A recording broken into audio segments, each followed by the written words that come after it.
महात्मा का 7वां अध्याय।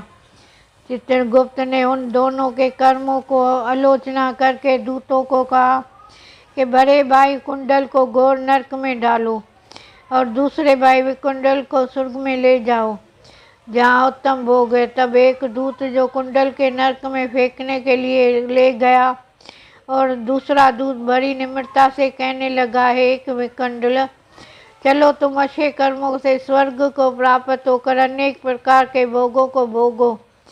तब विकुंडल बड़े विस्मय से के साथ मन में संशय डालकर दूत से पूछने लगा कि हे यमदूत, मेरे मन में बड़ी भारी शंका उत्पन्न हो गई है, अतएव मैं तुमसे कुछ पूछता हूँ, कृपा करके मेरे प्रश्नों का उत्तर दो। हम दोनों भाई एक ही कुल में उत्पन्न हुए, एक जैसे ही कर्म करते रहे। दोनों भाइयों ने कभी कोई शुभ कार्य नहीं किया, फिर एक को नरक दूसरे को स्वर्ग किस कारण प्राप्त होता है? मैं अपने स्वर्ग में आने का कोई कारण नहीं देखता। तब यमदूत कहने लगे, हे विकुंडल, माता पिता पुत्र पत्नी भाई बहन से सब संबंध जन्म के कारण होती है और जन्म कर्म भोगने के लिए ही प्राप्त होता है। जिस प्रकार एक वृक्ष पर अनेक पक्षियों का आवागमन होता है, उसी तरह से इस संसार में पुत्र भाई माता पिता का भी संगम होता है। इनमें से जो जैसे जैसे कर्म करता है वैसे ही फल भोगता है।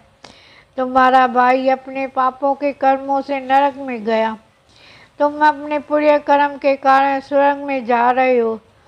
तब विकुंडल ने आश्चर्य से पूछा, मैंने तो आज जन्म कोई धर्म का कार्य नहीं किया, सदैव पापों में ही लगा रहा। मैं अपने पुण्य के कर्म को नहीं जानता। यदि तुम मेरे पुण्य के कर्म को जानते हो तो कृपा करके बताइए। तब देवदूत कहने लगे, मैं सब प्राणियों को भली भांति जानता हूँ, तुम नहीं जानते।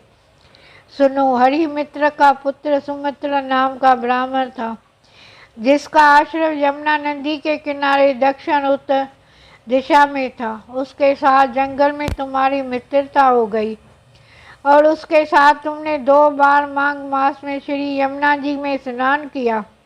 पहली बार स्नान करने से तुम्हारे सब पाप नष्ट हो गए, दूसरी बार स्नान करने से तुमको स्वर्ग प्राप्त हुआ।